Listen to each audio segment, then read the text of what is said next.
Ya sudah Bu. Sudah kelihatan Bu? Sudah nampak. Bu Erna, mandi Bu. Assalamualaikum warahmatullahi wabarakatuh. Waalaikumsalam warahmatullahi wabarakatuh. Ya, terima kasih untuk kesempatan yang diberikan kepada kelompok kami. Sebelumnya perkenalkan, kami dari kelompok 11 yang beranggotakan 5 orang. Yang pertama ada Ibu Hani Rafiko dari SMPN 1 Negara. Yang kedua Bapak Muhammad Nasir dari SMP Negeri 2 Palopo. Yang ketiga Ibu Nurul Hasanah dari SMP Negeri 10 Palopo. Yang saya sendiri Arfianti dari SMP Negeri 9 Palopo dan Ibu Jamila dari SMP Negeri 3 Palopo. Kebetulan kami berempat dari daerah yang sama, dari kota yang sama, yaitu dari Kota Palopo. Nah, langsung saja, adapun topik yang kami angkat dari kelompok kami, yaitu tentang miskonsepsi informatika dan kesulitan dalam mengukur ketercapaian pembelajaran siswa. Jadi sebelumnya ini kami sudah diskusi di kelompok kami dengan menyampaikan masing-masing identifikasi masalah, solusi baik itu dan praktik baik dari masing-masing masalah yang kita temui di sekolah kami. Nah, jadi yang kami tampilkan ini adalah kesimpulan atau garis besar dari pembahasan diskusi kami. Nah, ini ada topiknya itu tentang miskonsepsi informatika dan kesulitan dalam mengukur ketercapaian pembelajaran siswa. Kemudian identifikasi masalah yang ada itu yang pertama kurangnya keterampilan dasar dalam penggunaan perangkat komputer bagi siswa kelas 7 dan minimnya pengetahuan awal siswa tentang mata pelajaran informatika. Karena menurut siswa belajar informatika berarti belajar menggunakan komputer padahal lebih dari itu. Nah, jadi menurut kami dari sebagian besar siswa kami itu sebelumnya sudah disampaikan dari beberapa sekolah yang lain dan ada juga dari sekolah yang kotanya sama dari kami yang kelompok 10 kalau tidak salah ya, dari Palopo juga. Kalau di sekolah saya khususnya itu karena berada di daerah pinggiran kota begitu, jadi rata-rata siswa kami itu kebanyakan dari daerah-daerah yang tidak kurang memadai ataupun mendukung tentang fasilitas baik itu komputer ataupun handphone, Ibu ya.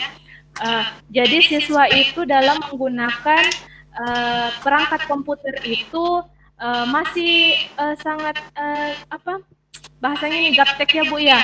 Iya, karena menggunakan mouse saja itu masih terbata-bata.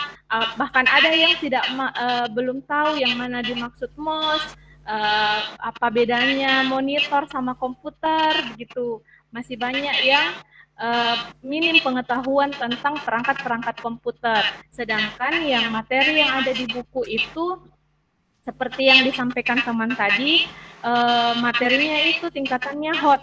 Jadi kami membutuhkan waktu yang lebih untuk memberi memberi materi dasar dulu kepada siswa-siswa kami tentang materi-materi dasar, baik itu nama-nama perangkat komputer, cara penggunaan mouse-nya, bahkan ada siswa kami yang belum mengerti cara mematikan ataupun menghidupkan komputer itu sendiri.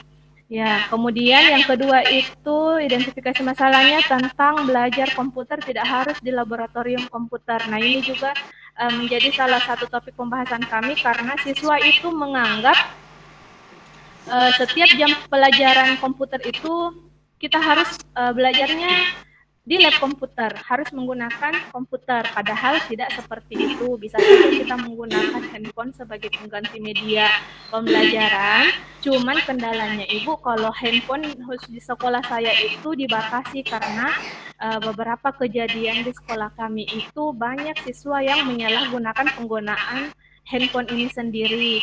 Jadi untuk beberapa mata pelajaran itu kita batasi penggunaan handphone ini. Kemudian yang ketiga itu keterbatasan modul atau buku ajar. Nah, ini juga karena kurikulum Merdeka itu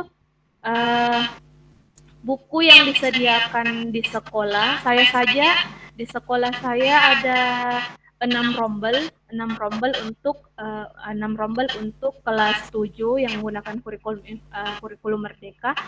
Buku yang baru ada sampai di sekolah itu hanya 11 buah. Hanya 11 buah buku, sedangkan dalam satu kelas itu ada siswa kurang lebih itu minimal 20, ada yang 28, ada yang 30 satu kelas. Jadi kita kekurangan itu. Walaupun kita menyiapkan ini modul, kita keterbatasan di tidak cukup, Bu. Maksudnya terlalu banyak yang harus kita siapkan untuk anak-anak kita karena tidak semua mempunyai handphone dan sebagainya. Kemudian waktu pembelajaran yang terbatas. Nah, ini tadi waktu pembelajaran itu kalau ini 1 jam itu 35 menit. 30 menit? Ya.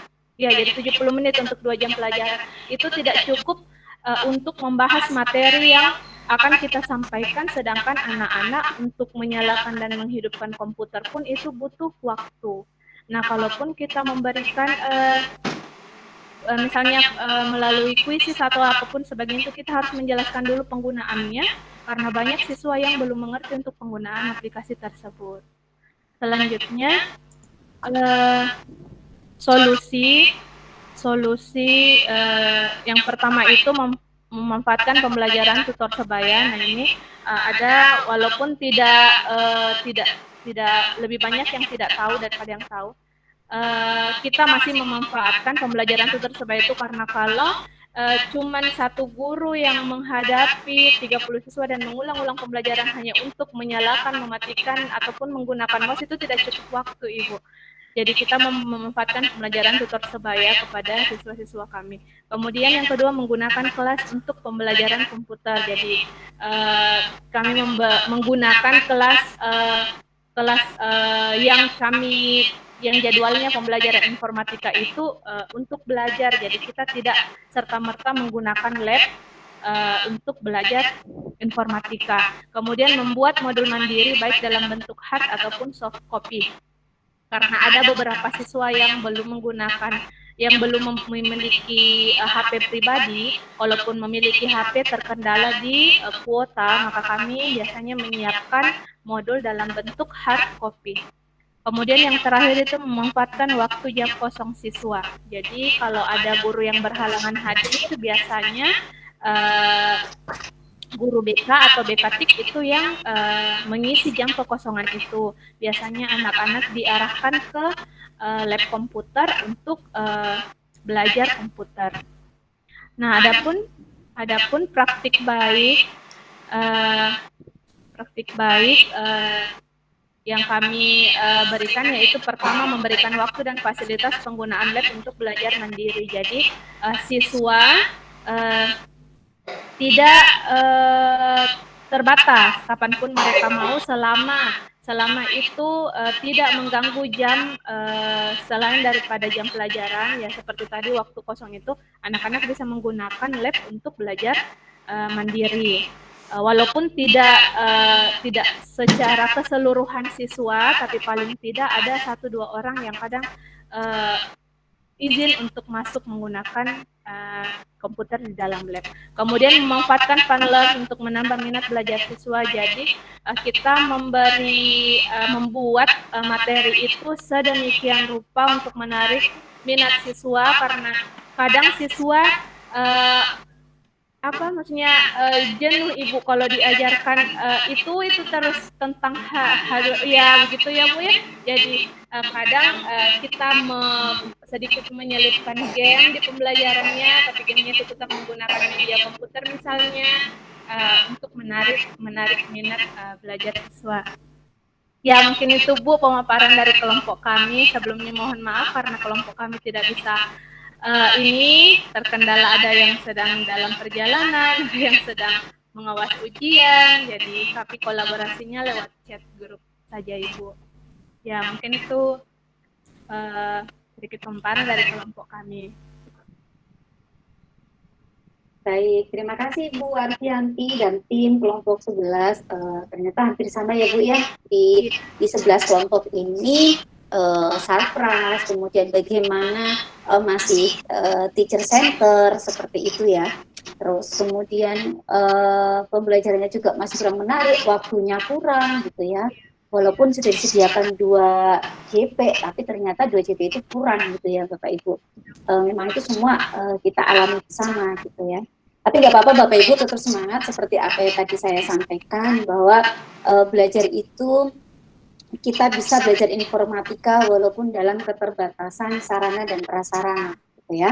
Tadi saya sudah janji ya Bapak Ibu, kayak apa sih kalau pembelajarannya itu unplug gitu ya, tanpa harus menggunakan komputer terus gitu ya, karena jumlah komputer ternyata terbatas ya Bapak Ibu, muridnya 800, isinya 30 gitu. Saya nggak bisa bayangin itu kalau ujian online atau apa gitu, betapa beratnya sekolah Bapak Ibu ya, harus menyiapkan entah pinjam, entah bagaimana, itu ternyata luar biasa sekali ya. Tapi nggak apa-apa Bapak Ibu, ini adalah awal, semoga informatika ini nanti semakin berkembang, Bapak Ibu juga semakin banyak gitu ya, banyak idenya, banyak kreativitasnya untuk membuat pembelajaran ini lebih menarik. Jujur kalau untuk informatika ini serahkan kembali ke anak-anak Bapak Ibu sebenarnya, karena yang punya kreativitas lebih itu mereka, yang punya apa ya, keinginan untuk belajar rupa itu juga mereka. Kita tuh mau ngopiak-ngopiak, apa sih ngopiak-ngopiak ya? Ngopiak-ngopiak itu bahasa Indonesianya tuh ngajak-ngajak gitu loh, ngajak-ngajak sampai 100 buntek gitu ya. Itu pun kalau anak-anak tuh kalau nggak punya greget juga sama aja Bapak Ibu gitu ya. Jadi di awal bagaimana kita bisa memberikan sesuatu yang menarik walaupun tidak menggunakan fasilitas yang ada. Oke, saya kan izin share screen, boleh di close Bu Arfianti.